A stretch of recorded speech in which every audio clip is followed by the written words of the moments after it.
dear Professor Moltmann, which find of philosophy of Kazimierz Twardowski and his school you find interesting or valuable today?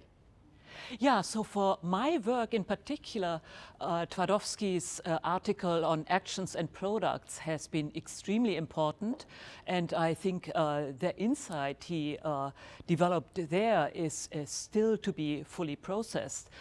So I discovered that work when I came to the IHBSD in Paris, when I got my new job at the CNRS, and I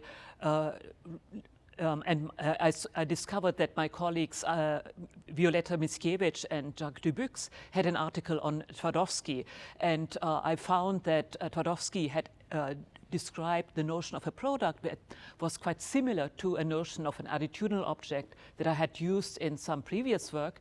But then I was really amazed at that article, how seriously he took linguistically reflected intuitions in the 3 different languages in which he had written the article.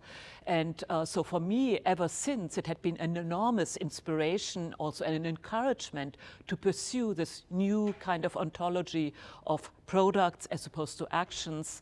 And for me, these were then attitudinal objects, and then more recently I added modal objects, and then I even developed a more general category of satisfiable objects, and there that plays a central role in my forthcoming book as well on objects and attitudes.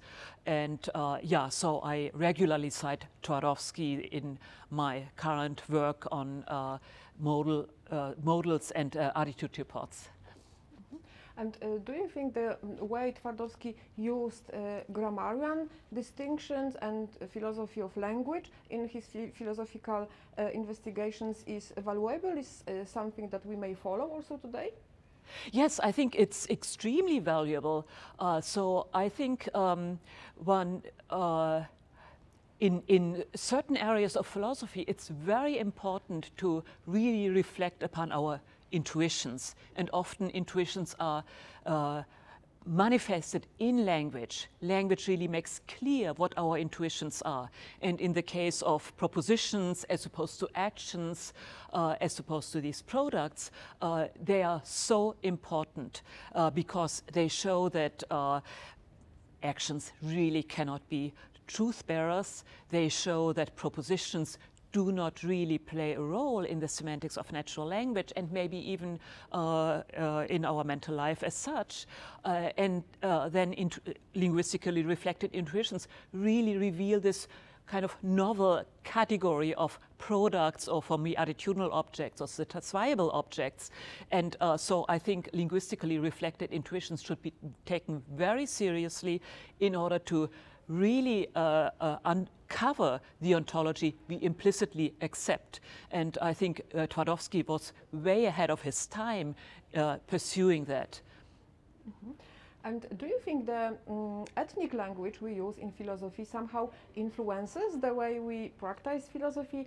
I mean, sometimes it is said in philosophical investigations that our language, our natural language, is misleading in some way. And is it the case that in Twardowski's investigations sometimes the language he used was misleading in his theory?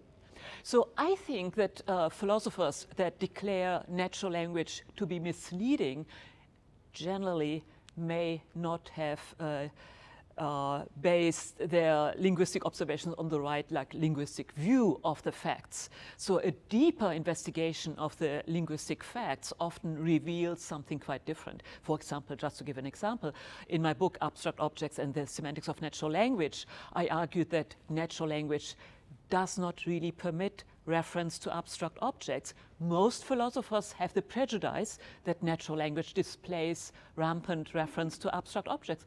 I think that's wrong if one looks at language at a deeper level. And I find that Twardowski, in fact, did that, and he looked at this distinction in different languages. I think he also may have been misled in some respects. So, for example, I reject the action-product distinction being of the same sort for physical actions and products. I think that's just a matter of the mass count distinction. But apart from that, I think his insights are really extremely valuable, and that methodology is one to be followed. Mm-hmm. Thank you very much. It's great. Thank you.